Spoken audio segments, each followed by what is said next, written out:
Good. Man, it was, I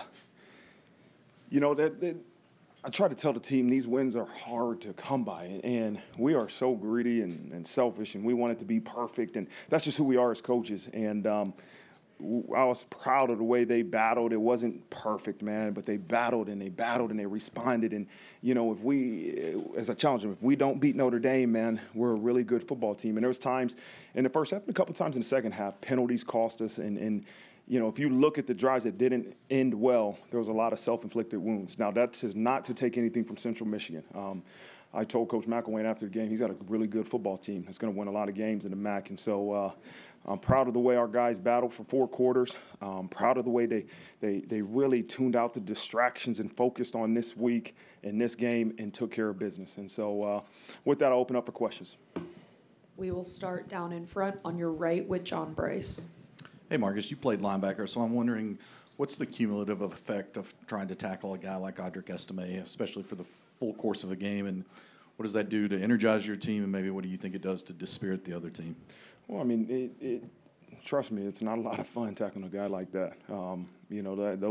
Those hits take a toll on you as a player, I'm sure, as a defender.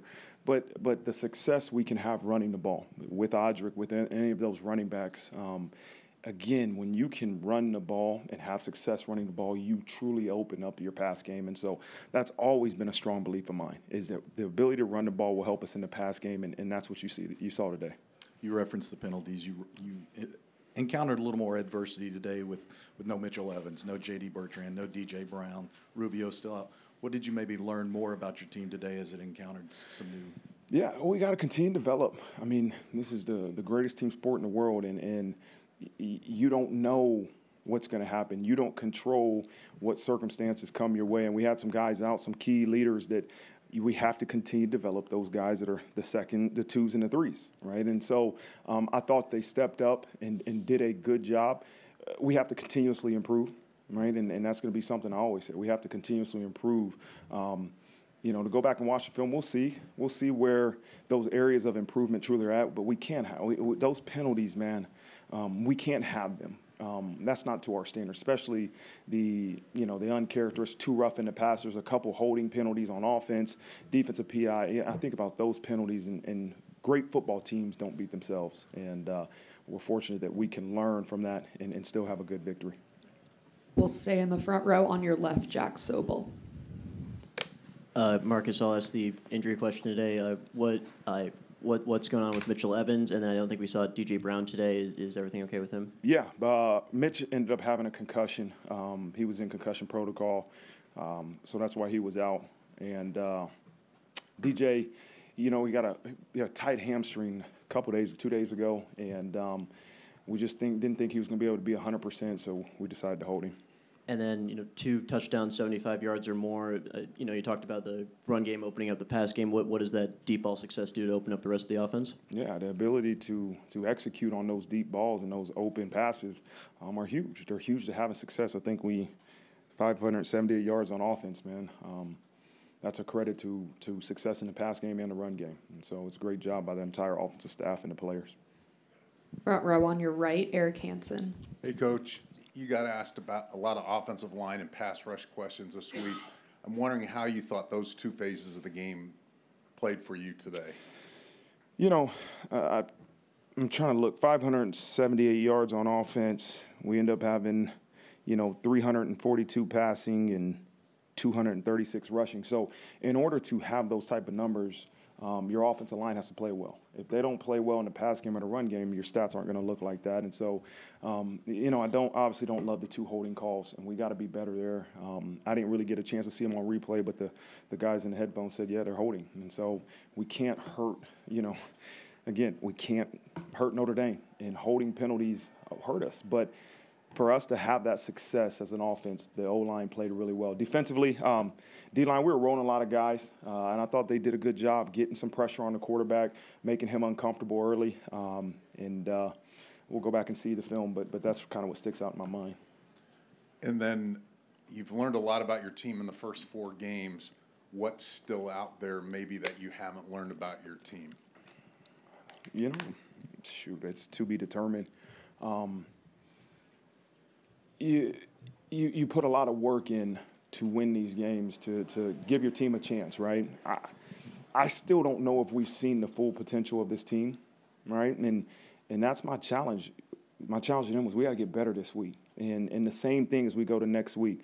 We'll see, man. We got a great opponent coming in here, and you know, the challenge will be to not worry about Saturday. That's going to be the challenge. I can already tell them right now. Don't worry about Saturday. Saturday will be here. But worrying about Saturday does not help you really prepare for Saturday, right? Continue to win the moments, win the day, stay in the moment. You study your opponent, but you got to win these moments. That's going to help you on Saturday. So I don't know that perfect answer. What is it still to learn about our team? We'll see. We're going to play a heck of an opponent next Saturday. So we'll see how good this football team really is. Front row on your left, Tyler Horka. Marcus, kind of going off of that, 3 plays of 20-plus yards for Central Michigan. Curious how you would assess where the defense is at, especially going into a game against Ohio State, who's got all those playmakers. I know 2 of the plays. One was missed tackles. We did not tackle well in those first couple series. And then, you know, it was a little bit – the first series we were 3 and out. And then the next series that they scored a touchdown, we had to, first of all, kick the ball off out of bounds, roughing the passer, and just missed tackles. And so we can't miss tackles.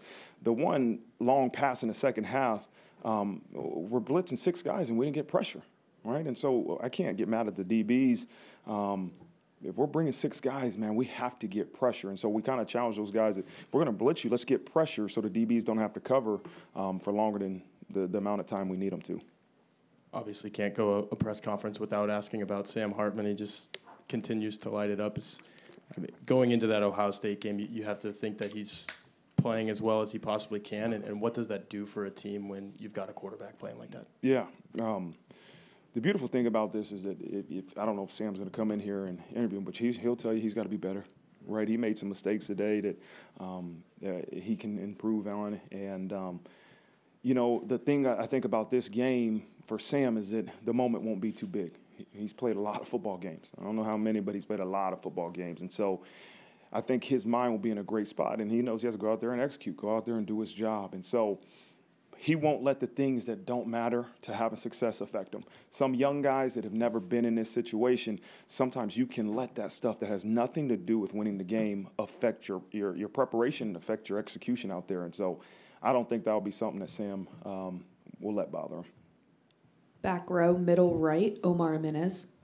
Coach, how would you describe the explosiveness by the defensive line on the first contact? And is there anything in particular you would like to watch on this film? Yeah, I think they're an explosive D-line. You know, we got some really good players up front. I think we got really a good difference of talent, right? Some guys are big bull rush guys. Some guys are more athletic, and you know the mix of talent that we have on that D-line, I think is really a really good mix. What was your second part? Is there anything in particular you would like to watch on this week's film? Everything and every play. There's something to fix on every single play. I can promise you that. Back to your left, second row, Mike Bernardino. Marcus, the moment where Sam took that shot as he was releasing the ball, he looked a little gimpy initially, and he got over to you. What was the conversation like on the sideline? What goes through your mind when you see that? Yeah, you protect your player. You care about your player. And the first thing I said, hey, what happened? You okay? First, are you okay? And he said, yeah, man. He kind of turned my knee or, you know, kind of rolled my leg. And, you know, and I just kind of mentioned to the refs, hey, protect our quarterback a little bit, you know. And I care about Sam, but also want to make sure we protect him too. And he's a trooper. I asked him over the headset, hey, how's Sam? And he said he's fine. And so you want to protect every member of your team, and you don't like to see anybody limping off the field.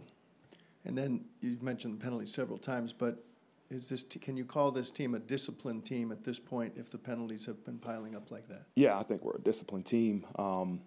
We have to continue to get better, continue to make sure that, you know, they're an aggressive team, right? Are they disciplined? Absolutely, but they're aggressive. And sometimes you have aggressive penalties, right? And so I want to look at those two roughing the passers and say, okay, was that an aggressive penalty or is that a selfish penalty, right? And I don't know until I go back and watch the film, but what I won't do is keep them on leash. Like, you got to let these guys be aggressive. Like, when I tell them to come out of the locker room, it's not, hey, don't make a mistake. It's not, don't get a penalty. It's you go attack.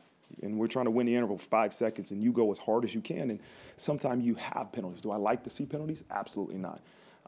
But it's not a discipline issue. It's an execution and fundamental issue that we have to continue to improve. So I look at this, coaching. If it's a fundamental issue, we got to coach better, right? Holding is coaching. We got to coach it better. And so I take accountability for that, not our players.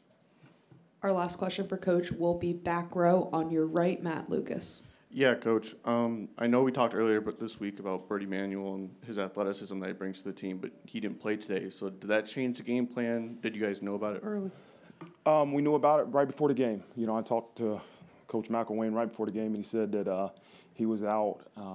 He didn't make the trip. I think he was ill.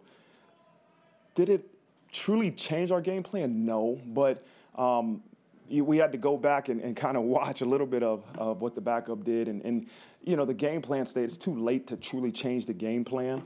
But I thought they did a good job. The quarterback did a good job of staying in there and throwing the ball well. And so, as I told our guys, defensively, our keys to victory in that game was attack the quarterback. No matter who's at quarterback, it's not attack Emmanuel, it's attack whoever's at quarterback, keep him contained, and really be good on our pre-snap communication, because we didn't have some of our seniors and our captains and our vocal leaders out there. And I thought they did a pretty good job for the most part. And this halftime lead of 7 points, what changed into that second half? What did you guys do to change that up?